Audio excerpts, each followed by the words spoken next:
Is AI the greatest economic boom in decades, or a spectacular tech bubble waiting to burst? I know we've all been thinking about this. Welcome back to the channel. This changes absolutely everything. With massive GDP gains on the line and millions of careers facing total disruption, we're cutting through the hype. Now, here's where it gets incredibly exciting. Let's dive into the data and uncover exactly where this is heading, because the numbers might just blow your mind.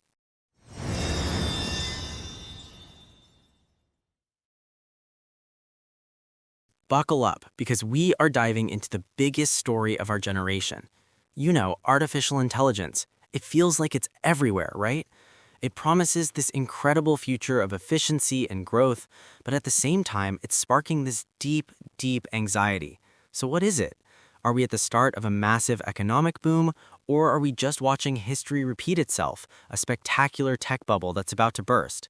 It is a multi-trillion-dollar question. So how do we even begin to answer that? Well, in this explainer, we're going to try to cut through all the noise. We're going to dig into the data, we'll unpack what the experts are saying, and we'll even look back at history to see if we can find some clues about where all of this is headed. Trust me, you'll want to stick around for this. And look, this isn't just some abstract academic debate.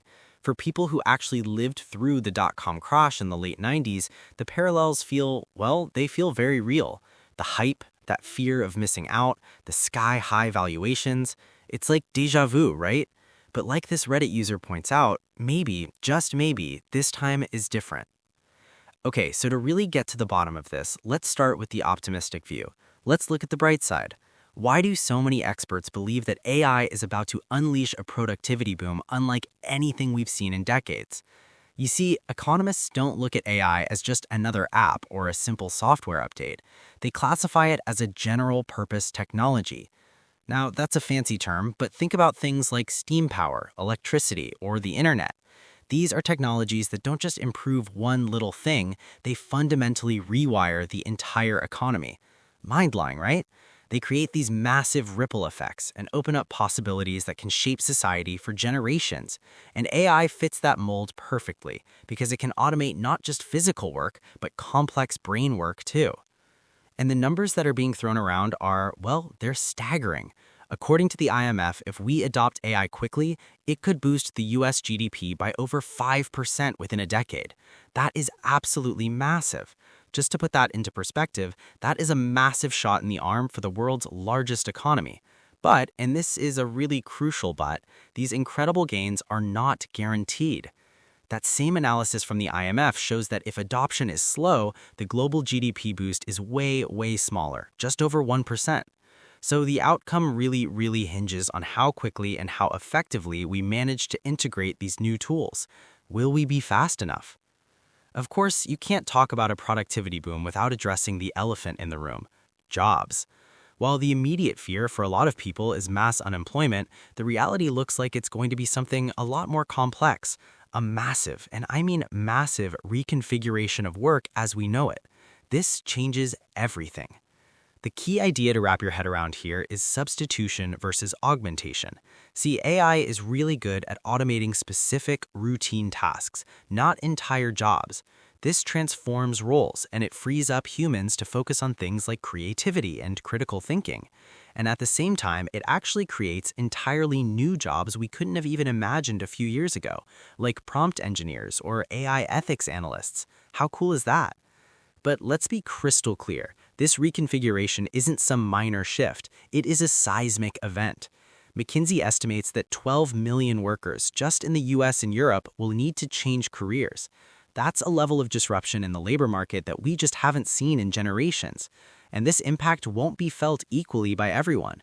Think about that for a second.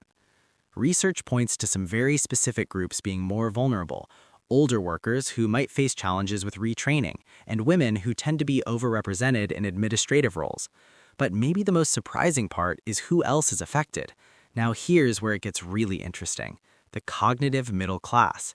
Think of office workers, technical assistants, jobs full of routine tasks like data entry or generating reports. These are the exact kinds of tasks that are ripe for AI automation, and that creates a very serious risk of making inequality even worse. Okay, so with all that context, this idea of huge potential gains on one side, but also massive disruption on the other, let's circle back to our big question. How does this whole AI moment really compare to the dot-com bubble of the late 90s? This slide really breaks it down nicely. On one hand, yeah, the similarities are kind of hard to ignore. You've got the investor FOMO, the sky-high valuations or multiples, where companies are valued at way more than their actual revenue. It all feels very familiar. I mean, we've seen this movie before, right? But then you look at the differences and they are stark.